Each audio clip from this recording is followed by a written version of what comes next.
If you can change your outlook, change some of your values, and change your rules, you'll find there's a whole other set of rules out there that are more conducive for people who want to be rich. The story of Rich Dad, Poor Dad is really a story of two different fathers with two different sets of values and completely different sets of advice. So I don't mean to insult anybody or, to damage your values, but really that was the difference. For example, my poor dad always said, go to school, get good grades, get a high-paying job, work hard, live below your means, save money, get out of debt, have a good retirement plan. And that was my poor dad's values. My rich dad said, you probably won't get rich doing that way because very few people get rich following that plan. But you thought saving money made you money. If you take a look at this 40-year run on the dollar is designed economically to lose money every single year. So why would you save something that loses money every year? And what this means for somebody on retirement plans is that after you retire, the value of your dollar goes down and your cost of living keeps going up. To my rich dad, that was bad advice and made no sense. Again, it was different value. An important diagram my rich dad showed me when I was a little boy was a diagram known as a cash flow quadrant. And the quadrant is made up of the four different people who make up the world of business. So my rich dad said, in the world of business, there's E's. And E's stand for employees. An employee, he says, you can always tell who they are by their core values. And what the employee, whether the president or the janitor of the company, will always say the same words. The words are, I'm looking for a safe, secure job with benefits. That's what makes them an employee, because their core values are security.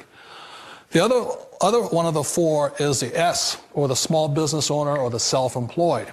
And again, their core values will cause them to use the same words, which are, if you want it done right, do it by yourself.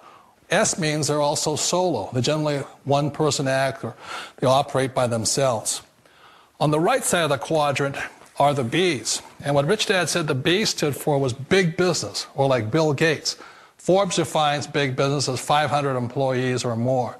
And their words are different. They say, I'm looking for a good system, a good network, and the smartest people I know to help run my business. So they're unlike the S. They don't want to run the company by themselves. They want smart people to run their companies for them.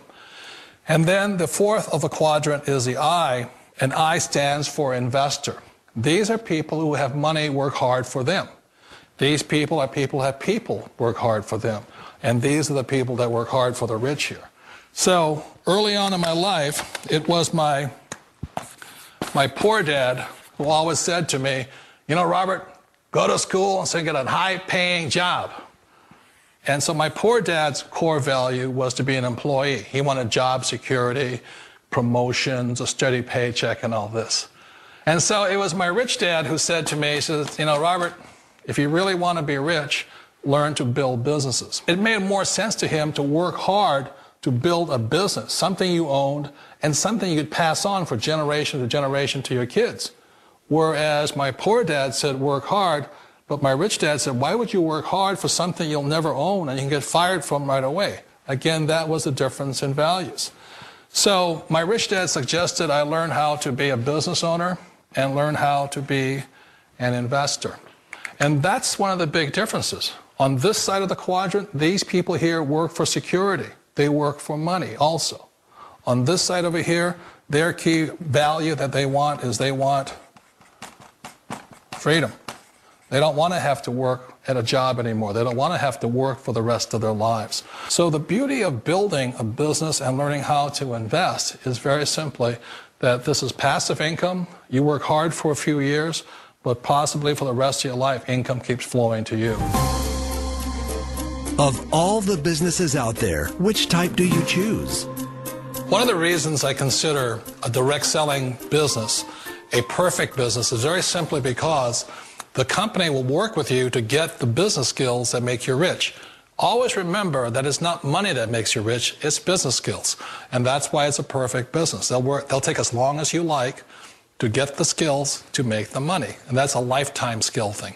The other part about it is the low startup cost. Where else can you get in for under $500 and get these skills?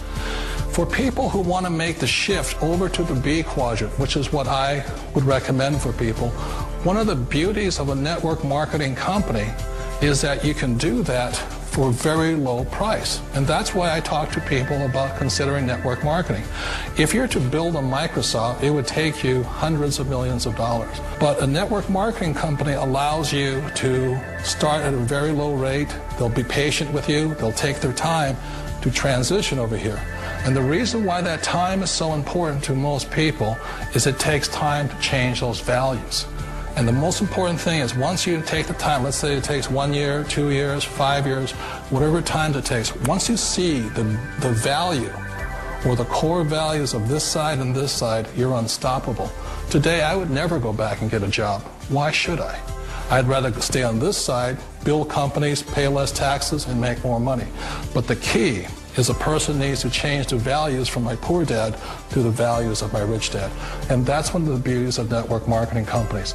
They allow you the time, and at very low cost, they'll work with you to make that transition over there. The number one asset a person can build is build a business. That is the smartest thing you can do. Years ago, I decided not to follow the corporate ladder simply because, again, it was values. You know, my poor dad always said, go to school and get a high-paying job with the government or a big corporation. But my rich dad said, why would you work so hard at something you'll never own? You can't sell your job. You can't pass it on to your kids. So to me, it never made any sense. It made more sense to build my own business and hire other people. The other reason is that you really don't have much control if you're in the corporate ladder world. For example, you can get fired at any time. Or today we have what's called M&As, or mergers and acquisitions, where another company buys another company. So you could be a great employee, but the company that buys your company just fires you. Wait a minute. This sounds too good to be true. Like one of those get-rich-quick schemes. It's not a get-rich-quick formula. You don't just do it overnight. It takes time. I still remember the first time I made that transition was back in 1978 when I fully quit my job and I had to depend upon my company that I was building to support me. So I understand the fear. The beauty, the most important thing to remember is this. There's two kinds of people in the world. There are the types that will say, you'll never make it. And I had a lot of people, a lot of friends and family saying that. You're stupid, don't do it. And the second type were the people that said, go for it, you can do it. Don't worry about it, we'll cover you. So the most important thing is support of friends and family. One of the beauties of a direct selling company is that they provide that personal support to you for as long as it takes you to make the journey from the left side to my rich dad side. One of the challenges of being self-employed is that you're your own boss. You're the solo act. Like in the S quadrant, you're the individual. You do it on your own. Whereas in the B quadrant, you're a team player. You have to depend upon your team and count on your team. So the problem with being an S is that, let's say you're in a traffic accident, there goes your income. And let's say you get older and you haven't set enough money aside to retire on, that means you'll probably have to work for the rest of your life because you don't have anybody else to fall back on, not a team to count on. So one of the problems with the S, although most people say it's the most satisfying of all work, it is a solo act, and you're totally on your own. Personally, I'd rather be a member of a team. You know, they can count on me and I can count on them. We all know the world has changed, but sometimes the hardest thing to change is ourselves. And being an old guy, I sort of know the older I get, I sometimes get more set in my ways. And I think that's one of the things that a direct selling business offers people, why it's the perfect business. They allow you to take your time to make the mental, emotional, and physical changes required to move from the left side to the rich dad side. I think that's a big thing. It's a very gracious, it's a very elegant way, it's a patient way of supporting you in making the changes of your life. So please remember, change always creates upset, but sometimes we all know we have to make those changes. And if you know it's time for you to make that change, then the perfect business may be a direct selling business for you. Direct selling. It is quite possibly the perfect business for you. For more information, contact the person who gave you this video.